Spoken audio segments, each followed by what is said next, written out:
श्री स्वामी समर्थ मंडळी, 17 मे 2026 पासून अधिक मास सुरू होत आहे ते 15 जून 2026 पर्यंत अधिक मास असणार आहे. तर अधिक मास या पवित्र महिन्यात या 5 शुभ गोष्टी केल्यास तुमचे भाग्य उजळेल. तर त्या कोणत्या 5 गोष्टी करायच्या आहेत जाणून घ्या. पूर्ण व्हिडिओ पहा. चला तर लगेच त्या 5 गोष्टी सांगायला आपण सुरुवात करूया. तर मंडळी बघा, अधिक मासात 5 शुभ कार्य करा आणि तुमचे भाग्य उजळवा, अधिक पुण्य मिळवा. पहिली गोष्ट आहे तीर्थयात्रेतील स्नान आणि सेवा. अधिक मास पुरुषोत्तम मास म्हणूनही ओळखला जातो. जगन्नाथपुरीच्या प्रदेशाला पुरुषोत्तम क्षेत्र म्हटले जाते. हे तीर्थक्षेत्र श्री पुरुषोत्तम क्षेत्र, शाकक्षेत्र, नीलाचल, निलगिरी आणि श्री जगन्नाथपुरी या नावांनीही ओळखले जाते. पुराणांमध्ये याला पृथ्वीचे वैकुंठ म्हटले आहे. पुरुषोत्तम महिन्यात येथे भेट देणे शुभ मानले जाते. जर तुम्ही जगन्नाथला भेट देऊ शकत नसाल तर जवळच्या तीर्थक्षेत्रामध्ये स्नान करा, गंगा किंवा इतर पवित्र नद्यांमध्ये स्नान करा आणि मंदिरांमध्ये सेवा करणे हे देखील अत्यंत शुभ मानले जाते. त्यानंतर दुसरी गोष्ट आहे बघा, श्रीकृष्णाची पूजा. भगवान विष्णू हे अधिक मासाचे अधिष्ठाता दैवत आहेत. या महिन्याची कथा भगवान विष्णूचे अवतार भगवान नरसिंह आणि भगवान कृष्ण यांच्याशी निगडीत आहे. त्यामुळे या महिन्यात या दोघांची पूजा केल्याने सर्व प्रकारची संकटे दूर होतात. या महिन्यात भगवान श्रीकृष्ण भगवद्गीता, श्रीराम कथा आणि गजेंद्र मोक्ष कथेचे पठण तसेच भगवान विष्णूच्या श्री नरसिंह रूपाची पूजा यांना विशेष आदर दिला जातो.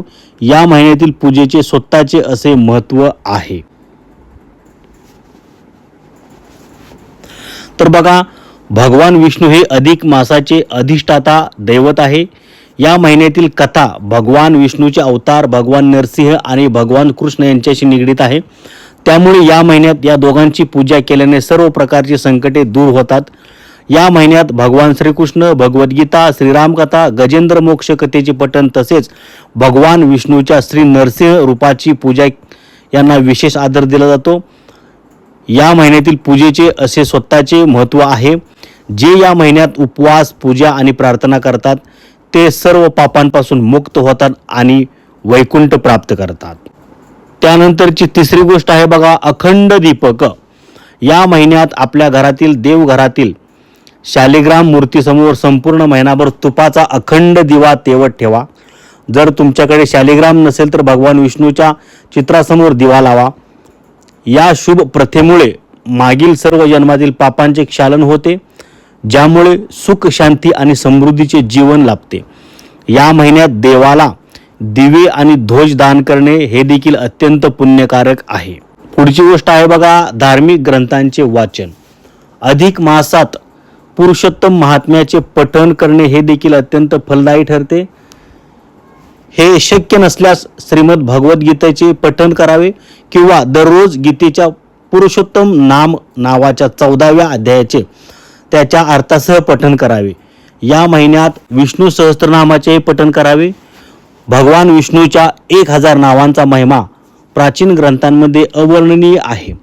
प्राचीन तत्वानुसार या महिन्यात यज्ञ आणि हवन करण्याव्यतिरिक्त श्रीमद्देवी भागवत आणि श्रीमद भागवत पुराण, श्री विष्णू पुराण आणि भविष्योत्तर पुराण यांचे श्रवण, वाचन आणि चिंतन करणे विशेष फलदायी ठरते. त्यानंतरची गोष्ट आहे बघा, उपवास आणि व्रत. या महिन्यात उपवास करणाऱ्यांनी दिवसातून फक्त एकदा भोजन करावे. आहारात गहू, तांदूळ, जव, हिरवे मूग, तीळ, बटुवा, वाटाणे, राजगिरा, काकडी, केळे, आवळा, दूध, दही, तूप, आंबा, हिरडा, पिंपळ, जिरे, सुंठ, सैंधव मीठ, चिंच, सुपारी, तुती, मेथी इत्यादींचा समावेश असतो. मांस, मध, तांदळाचा कोंडा, उडीद, मोहरी, मसूर, मुळा, कांदा, लसूण, शिळे अन्न, मादक पदार्थ इत्यादी खाऊ नयेत. अधिक मासात उपवास केल्याने आणि सात्विक जीवनशैलीचा अवलंब केल्याने मानसिक शांती आणि आध्यात्मिक प्रगती होते. अधिक महिन्यात सत्कार्यात शारीरिक, मानसिक, आर्थिक गुंतवणूक करावी. या महिन्यात शक्य तेवढे धार्मिक विधी पूजा पाठ करावेत. स्तोत्र पठणामुळे सकारात्मक ऊर्जा निर्माण होते, म्हणून या महिन्यात अधिकाधिक स्तोत्र पठण करावे. या महिन्यात श्रीमद भागवत गीतेतील पुरुषोत्तम महिन्याचे महात्म्य, श्रीराम कथेचे पठण, विष्णू सहस्त्रनाम स्तोत्राचे पठण, पुरुषोत्तम नावाच्या गीतेतील 14व्या अध्यायाचे रोज अर्थासहित पठण करावे. अधिक मासात कथा भगवान विष्णू, भगवान नरसिंह आणि भगवान श्रीकृष्ण यांच्या अवताराशी संबंधित आहेत. त्यामुळे या महिन्यात या देवांची मनोभावी पूजा करावी.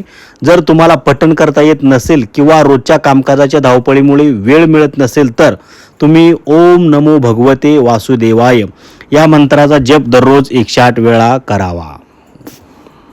तर अशा पद्धतीने मंडळी अधिक मासामध्ये या 5 गोष्टी करा आणि परमेश्वराची अधिकाधिक कृपा प्राप्त करून घ्या. धन्यवाद. श्री स्वामी समर्थ.